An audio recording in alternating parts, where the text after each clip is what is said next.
Hello and welcome to Time for God from St Peter's Bexhill. And this is the first of our TfGs over the summer holidays.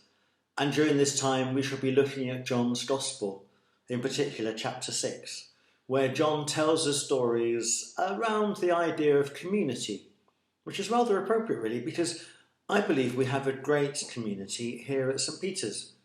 For instance, next week we have the confirmations over in the church with the bishop, which means there isn't a TfG next week as we go over to support them. And then there are the various groups of singers, bell ringers, sewers, gardeners, cleaners, preparers, looker afterers, flower arrangers, home groupers, the list goes on. And I'm proud that our church includes people of lots of different ages, interests, backgrounds and abilities. The community of the Holy Land back in the first century was similar in some ways, but also rather different, of course. It varied from urban to rural, from rich to poor, with lots of different races, backgrounds, cultures and ideas, all living under a lot of economic, social and political pressures. So perhaps not so very different after all. In today's story, Jesus is out in the countryside, and there is something of a party atmosphere, a summer festival almost, with crowds following Jesus up the mountain.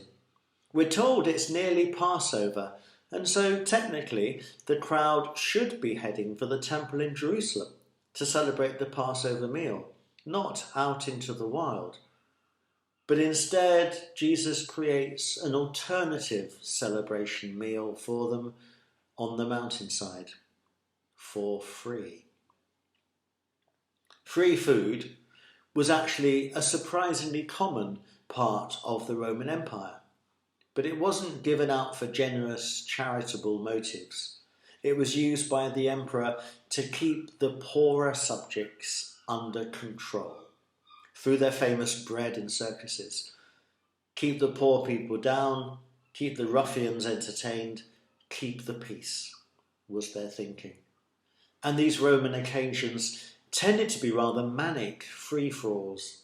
The circuses were very violent, often with death served up as entertainment, and the free bread was thrown out into the streets, into the dust and the dirt, with the crowd scrabbling around to see what they could get. It wasn't just keeping the mob quiet, it was teaching them that if you stepped out of line, you were for the chop, that the strongest grabbed the most, and that the weakest are left behind. Jesus' free meal is different. For a start, notice how the crowd are fed with dignity. Jesus instructs them to sit down on the grass and the food is brought to them. They are waited on. And then everyone has enough. So much so that there are basketfuls left over. This story is recorded in all four Gospels, so they clearly thought it was important that we know what happened. But John's version is the only one that tells us about the little boy and his packed lunch, the food's unlikely source. Children were not seen as important in ancient society, so much so that the language of the original Greek can only tell us that there was a child there willing to share his or her 5 small loaves and 2 fish. We don't know if it was a boy or a girl giving up what little they had. We do know that the loaves, which were almost certainly barley, were the food of the poor, and that the fish were probably dried, a common and cheap food at the time. So picture the scene. The crowd is out in the back of beyond and they are hungry. Children carry little importance. Barley loaves and dried fish are the food of the poor. The crowds are missing the celebrations in the temple. And Jesus puts all these things together to make something wonderful, to make one of the most famous stories ever. Jesus said, "Make the people sit down." Now there was plenty of grass in that place and they sat down. About 5,000 men were there. Jesus then took the loaves, gave thanks, and distributed to those who were seated as much as they wanted. He did the same with the fish. Did you notice the two words that add a whole layer of meaning to this already amazing story? Jesus gave thanks. This is the Greek word Eucharist, still the Greek word for thank you. And it is the word used at the Last Supper when Jesus gives thanks for the bread and the wine, and a word that is often used to describe what we might call Holy Communion.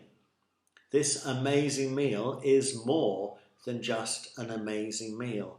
It is a Eucharistic sharing of God. It makes the crowd into a community, a communion, a holy communion. Because Jesus fed them, they were no longer a crowd of strangers, but a community of people who have all seen Jesus do something amazing. And there's more. When they had all had enough to eat, he said to his disciples, "Gather the pieces that are left over. Let nothing be wasted." So they gathered them and filled 12 baskets with the pieces of the 5 barley loaves left over by those who had eaten. We hear a lot today about how much food we throw away. And as a result, we are either conspicuous consumers or we carry guilt about all the waste we create. But in societies where food is scarce, like first century Palestine and much of our world today, it is very unusual to have any food left over at all. Everything is used up. So the 12 baskets of leftovers are another striking sign of God's abundance in offering so much that there is still plenty left for others when everyone present is satisfied. There may be 5,000 men present, not to mention the women and children, but there is food for plenty more. So much so that there are 12 baskets of food. Surely a significant number. Remember, there were 12 tribes of Israel. There is enough left over symbolically to really feed everyone. So today we have one of John's signs as to who Jesus is. The people see it and respond. But it turns out, we are told, that they see it only partly correctly because they want to make Jesus king by force. So Jesus backs off, withdraws from the crowd. Perhaps he sees that they need more time to work out who he really is, what is really going on, and the scene changes.